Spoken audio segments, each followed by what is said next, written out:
Hello friends and welcome back to the channel. Today's video will be my 10th and honestly I cannot believe I've got to this point. I really feel like time is flying at the moment, and in today's video, to celebrate all the love and the support you guys have been giving me, I thought it'd be really fun to go through 5 books of mine which have really helped me in my personal self-development journey and also in a financial sense too.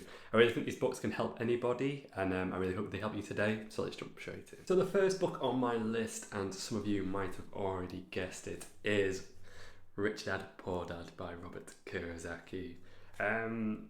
So yeah, I think it wouldn't be a YouTube book list without this book. It's an absolute classic personal finance book, and for good reasons. It's helped millions of people around the world. If you've not read it, basically it tells a story about Robert Kiyosaki growing up, and his father is like just an employee for a company, but his best friend's father is like a really successful entrepreneur. So basically he calls his own dad his poor dad, and his friend's father his rich dad. So it's a bit weird, and I always feel like really sorry for his actual dad getting called poor dad all the time. But basically, it teaches people to think differently about personal finance, and basically preaches the message that we need to be investing in assets that generate that passive income rather than invest in liabilities which take the money away. So I've read reviews online of this book, and people are claiming that it's the best personal finance book of all time. I mean, even on the sticker of the book it says celebrated 20 years as the #1 personal finance book of all time. So pretty big claims. People say that it broke the internet when it came to personal finance and that sort of thing. Now, I don't 100% agree with all of those notions. I think it's a really good book, but if I was to criticise it in any way, I'd say it's more like motivational rather than instructional. I think it tells a really good story, and obviously it's marketed very well. But arguments could be made that it lacks some of like the basic advice and instruction how to become financially wealthy and independent as well. I think it also preaches this idea, from the rich dad, poor dad, that there's a rich mindset and then there's a poor mindset, which obviously isn't the case. Financial success isn't binary, everything's on a spectrum. And what this book doesn't take into account is the sort of personal privileges some people can have, and the systematic inequalities that some people, face when going through their life and trying to be financially successful. So criticisms aside, I think it's still a really good book, and overall it's a really good starter book for anybody looking to get into personal finance. So yeah, that's why it's on the list. The second book on my list is Can't Hurt Me by David Goggins. Again, this is a book I don't think it needs many introductions, and I think a lot of people have heard of David Goggins. Ex-Navy SEAL, ultra-marathon runner, overall just really motivational and inspirational person in my opinion. Now, I chose this book and I've included it on the list because I've read it multiple times, and it's a book in particular I read when I feel like I'm lacking a bit of motivation and I need to give myself some energy, to start a task or to continue a task I am doing. And it really offers a unique insight into the importance of personal resilience and mental toughness when going through life and when you're setting and you're achieving your goals. And I think that it's really interesting. It goes a lot into his backstory about all the adversities he suffered growing up, all the challenges he went against, and I think it just kind of makes you put into perspective just how difficult some people's lives can be, and some people generally do get a really tough start in life. Really good book. There's a second one out that I'm going to read very shortly. So really recommend this book, especially if you're lacking a bit of motivation, or you just need a good old kick up the backside to get yourself going. I think in terms of criticisms for this book, I think that maybe it could be said that he has a very extreme approach to mental toughness, that may not be suitable and applicable for everybody, especially if you've got maybe physical health issues, mental health issues already pre-existing. I mean, you can read the book for yourself when you pick up a copy, but points he nearly dies through his endeavours and due to his mental toughness in the end of the day. So yeah, overall, very good book.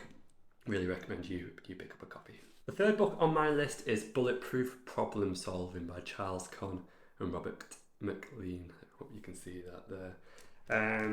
This is another really good book, and especially is going to appeal to those of you who want a more analytical and instructional guide on how to tackle those really complex problems that you might be going through at the moment, or just in general in any field, those complex problems that you develop throughout life.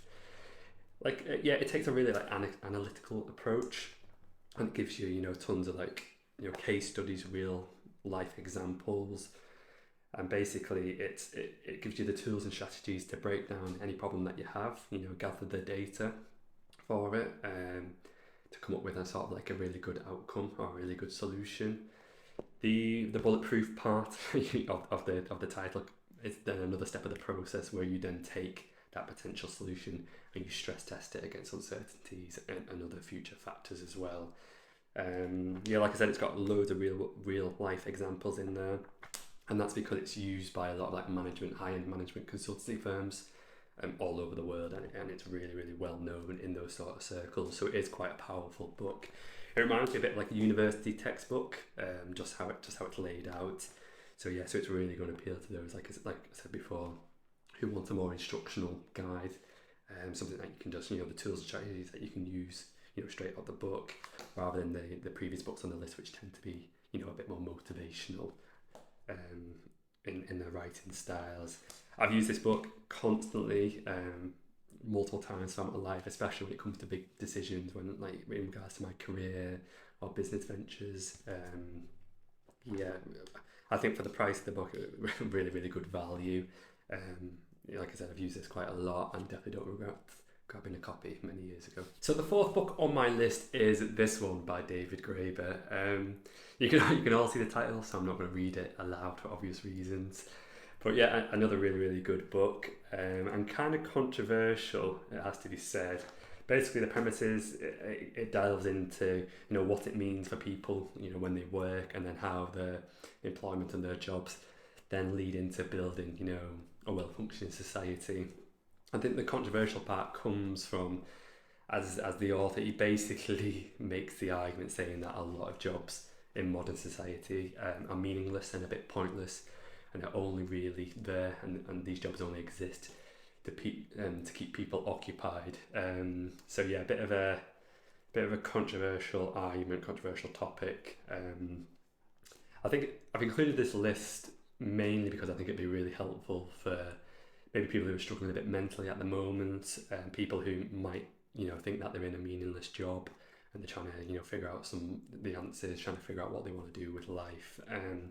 I know that's something I felt in the past, and definitely reading this book and reading other people's experiences and knowing that other people think the same, it definitely made me feel better. I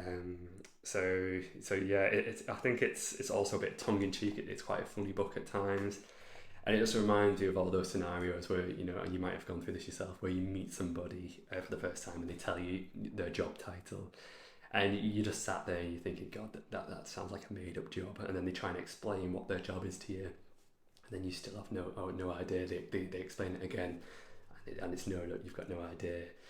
Sort of like job titles like vice president of customer analysis and sales, or what's some other ridiculous job titles like regional vice president of architectural design. Those sort of job titles which sound a bit made up.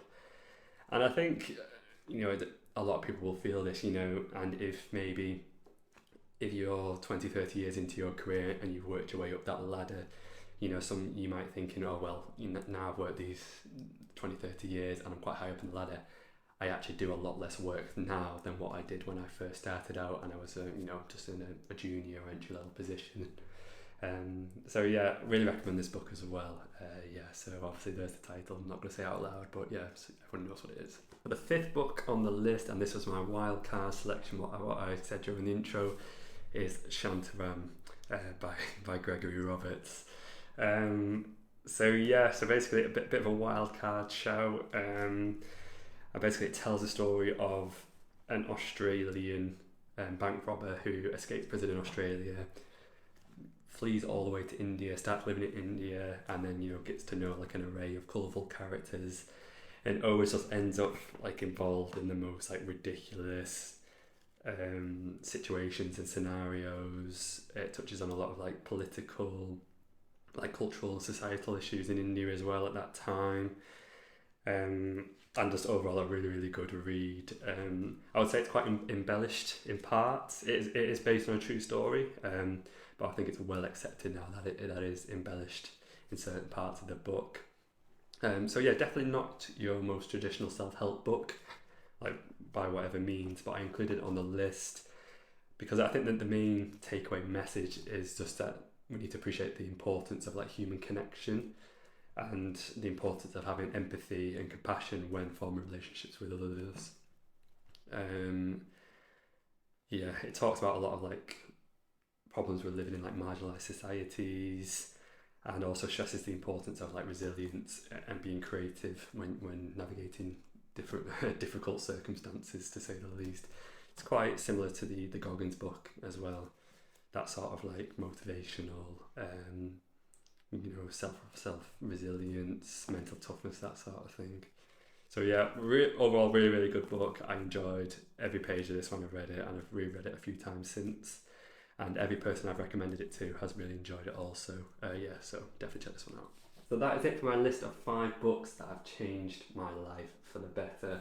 I think each book is really unique, but all of them offer really great, practical advice and strategies of how you can develop that growth mindset and achieve those personal and financial goals. So I really think there's something for everybody, and everybody can benefit from reading these books.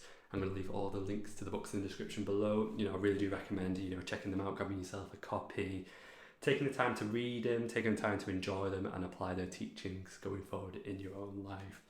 That's all I have time for today. I hope you enjoyed the video. I hope you're enjoying the channel. If you're not already, please do consider subscribing. It really helps me out, and I'll see you in the next one.